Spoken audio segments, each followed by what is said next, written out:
chance to learn more about your work. My name's Kate. I'll be here just diving into Hannah and Genevieve's work and as curious as you really to kind of get into it and learn more about their processes, what's going on for them, what we're looking at, what's to take away. We start with just a couple of entry points from Hannah and Genevieve just to help us ease into what we're looking at here. So maybe we'll start with you, Genevieve. When we're looking at your work, maybe give us a little something to invite us in. Okay, yeah. So I've always been really drawn to expressions of nature in urban spaces. So tiny fragments of life on a background that felt kind of sterile or empty or distant from the nature itself. And so when I first started exploring abstraction, I took long walks around. I was living in Belgrade at the time. I used to take long walks around the city and just take photographs of the plant life that was kind of making its way through on buildings or railway tracks, and then I started drawing those forms and just going further into the form in a kind of empty space, and then with the oil paints that kind of developed with colour and light. So that's my starting off with, definitely nature finding a way. Thank you. What about you? Well, they are rooted in nature as well, but I've always been sort of fascinated by the sort of darker end of the spectrum, the sort of predation, sort of unseen worlds, like insect worlds, and microscopic or deep sea, which produces such very peculiar creatures.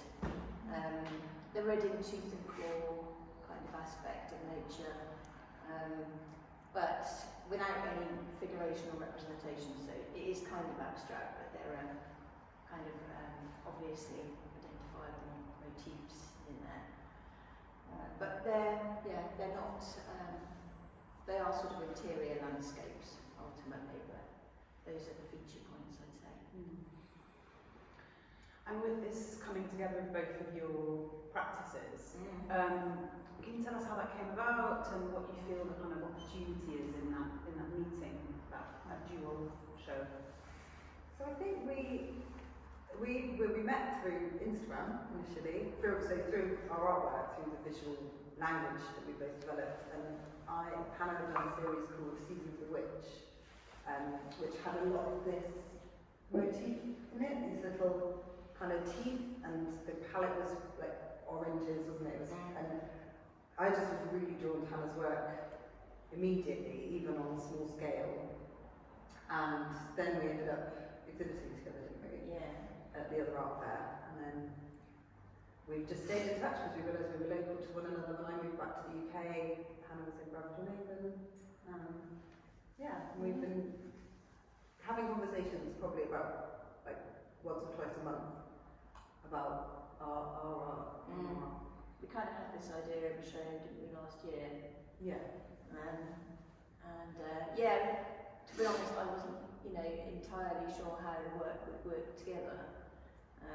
But actually, I think it really, really does. And because Genevieve's is so completely abstract, and she uses oil and I don't, so I think there's sufficient sort of a nice kind of friction.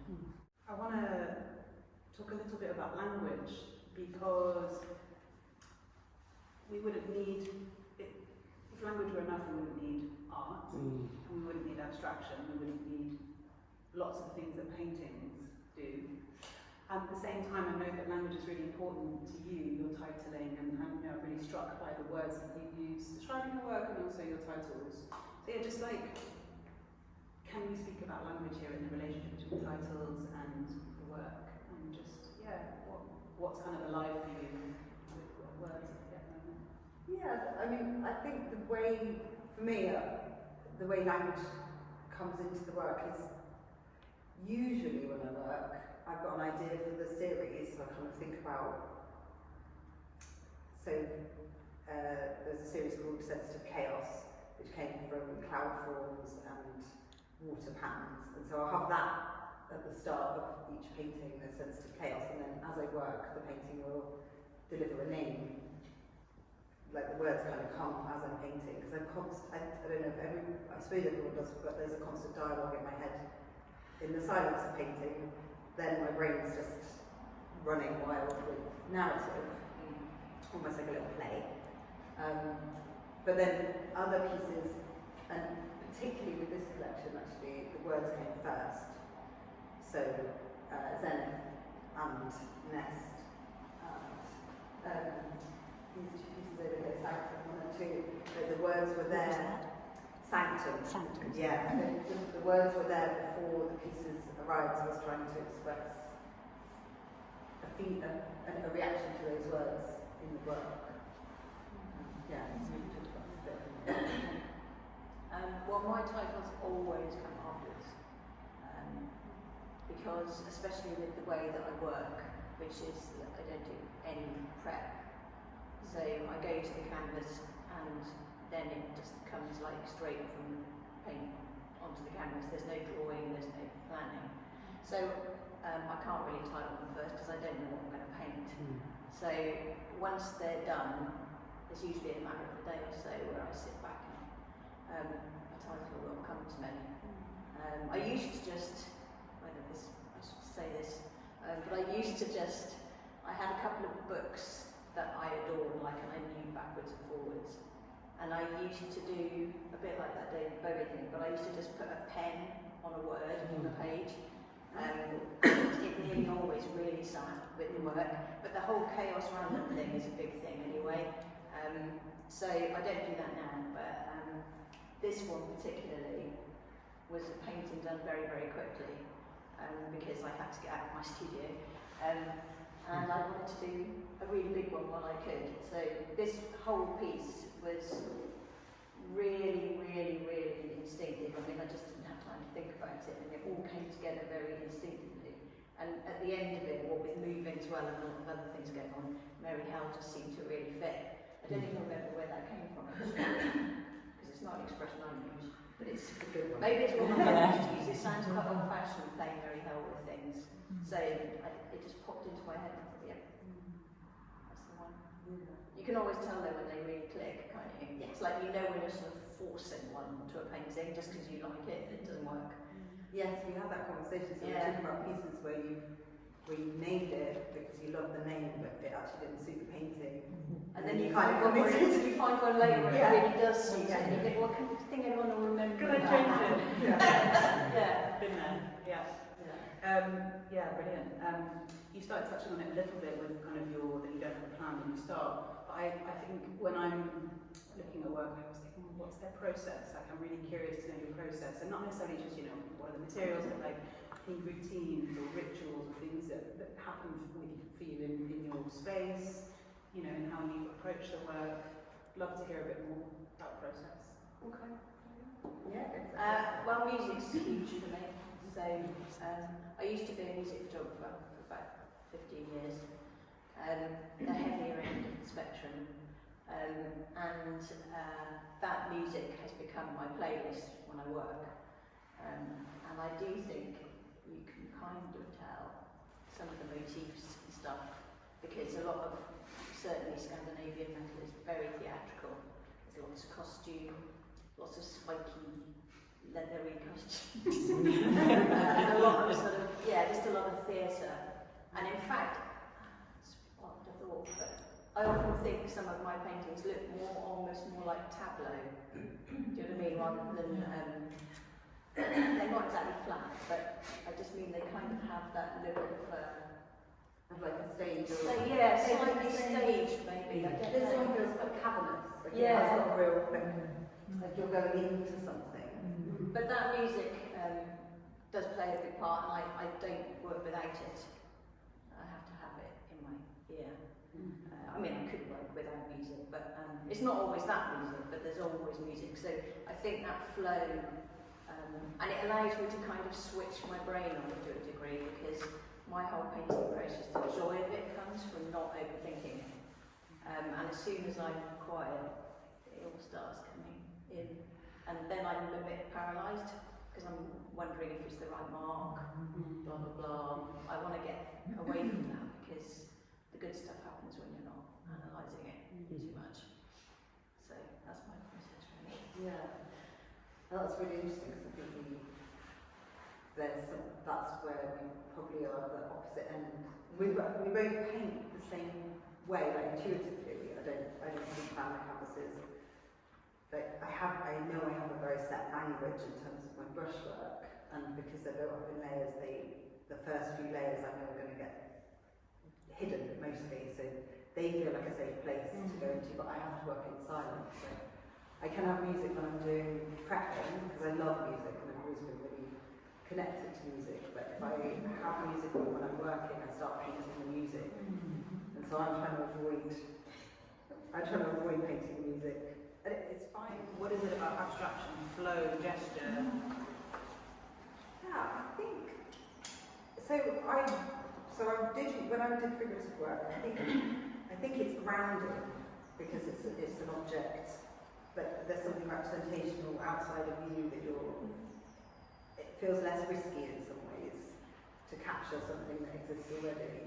But I think I was always trying to find, or was drawn to the patterning within it. So, say, the feathers, the colour of the feathers, or like how the plants move. And so, where I went, so professionally when I was doing figurative work, it was always people in parks. So I was living in London, and the first kind of piece I sold was of one of the parks in central London. I was always drawn to that sense of how we behave differently in those green spaces. So like you see the business guys in their like suits with their coffees, sat on the grass, eating sandwiches, and you know they go back to offices and be serious, but there's this element of we I think lose ourselves in those spaces. So then I was trying to capture that sense of almost getting lost, I suppose. Yeah. And you refer to your work as semi-abstract, I guess. There's this tussle between giving information and withholding, and it feels like that on the surface as well. Yeah. I think I said to you before that I think some of that stems from being a photographer before, because I was mainly photographing musicians, so that's all people with a lot of collaboration, maybe they're all figures basically. And as a photographer, I still to this day prefer to see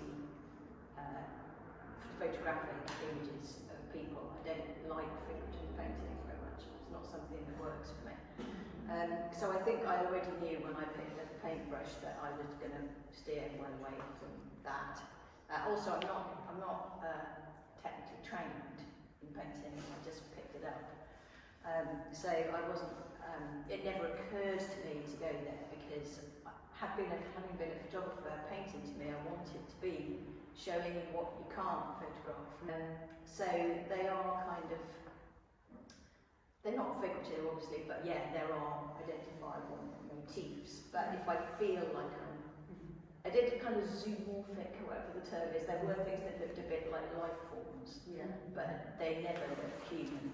Or there'll be sort of anatomical detail, like a rib cage or something that looks a bit bone-like, or membranes that look a bit fleshy, but they might not be human, they could be anything.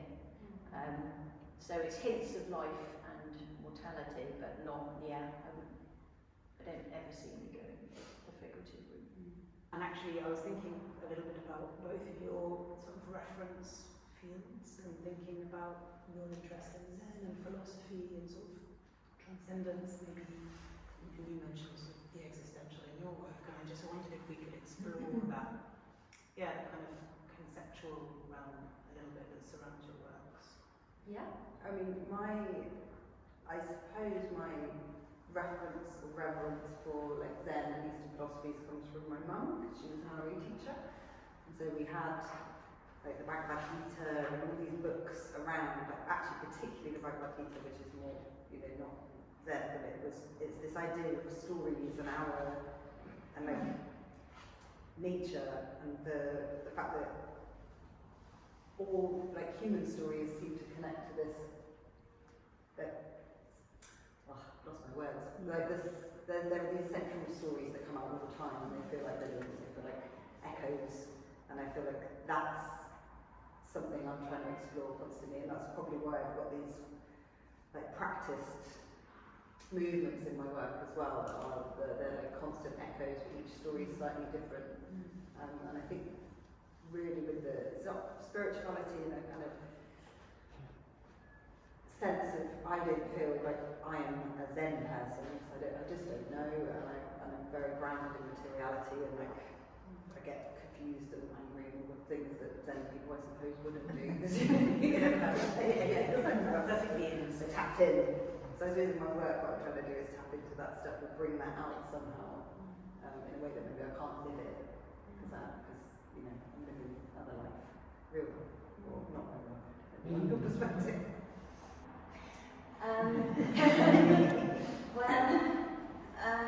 I mean, fundamentally, there is sort of existential questioning, I suppose, at the root of it all. I am an atheist, and I did get very interested in absurdism as a kind of basic philosophy, which summarised really badly basically means that there is no inherent meaning to being alive.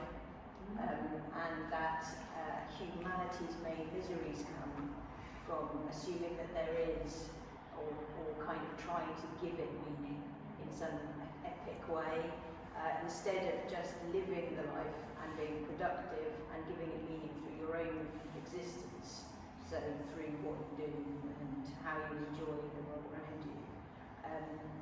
And that, you know, the chaos of life is a kind of absurd comedy, basically, which I always found very comforting. I know people that don't find that comforting, but I found that very liberating as a philosophy. So I think that kind of the rough and tumble of that chaotic philosophy is what is in my work. I would say, I don't know if it's visible.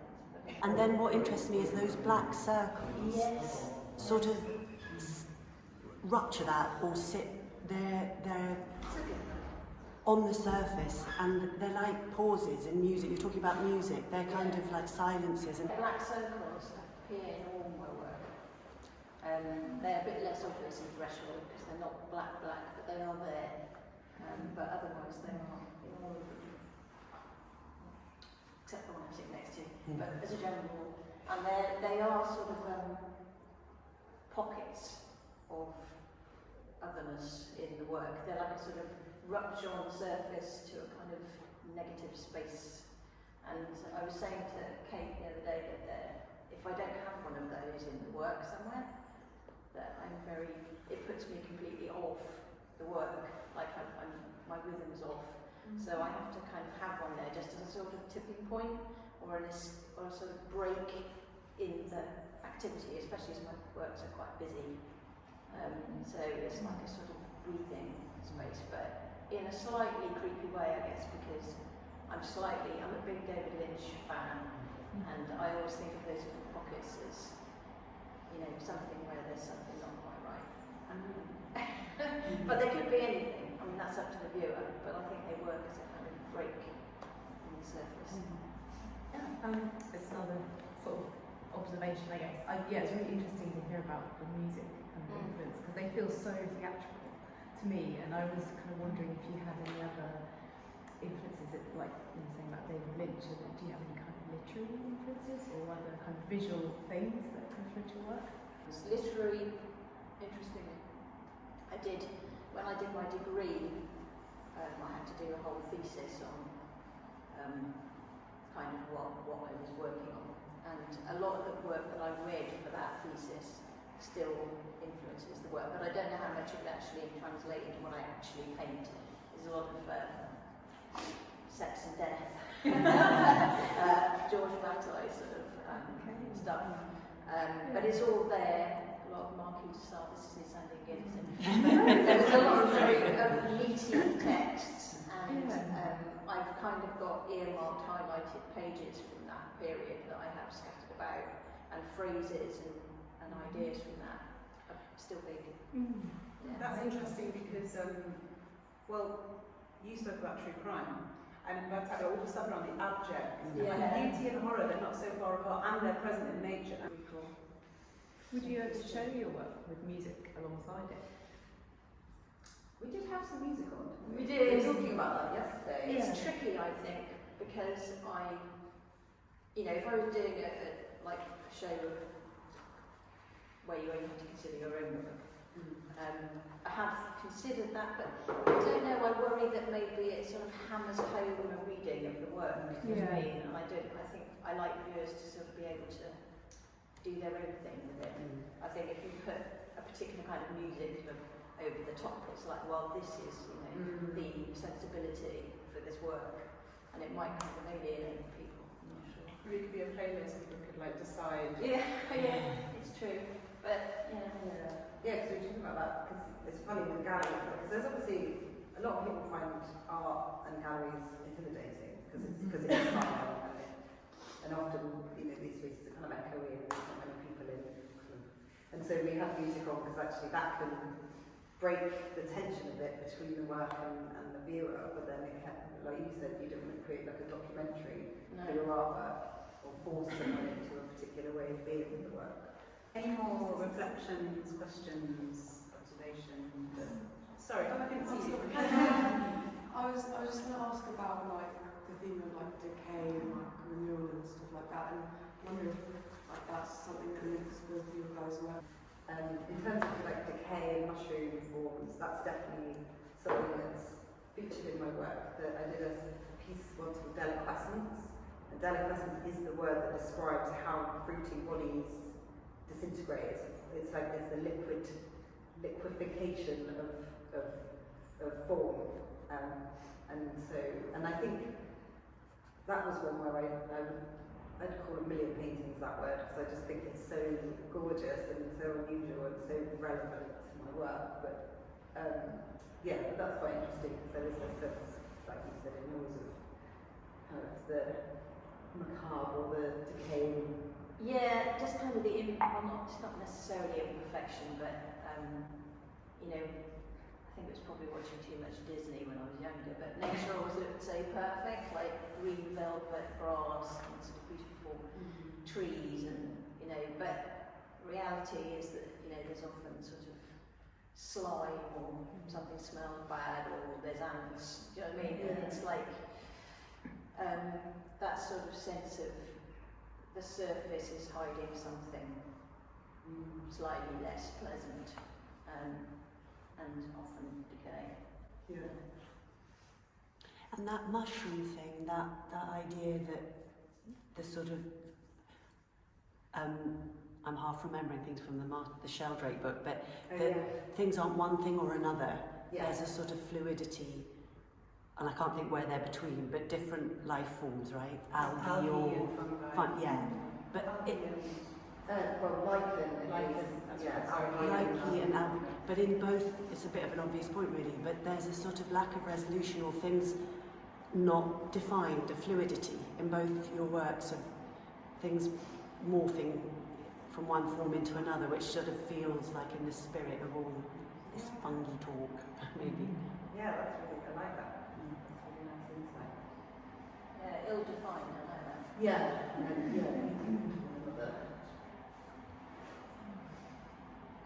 Any more?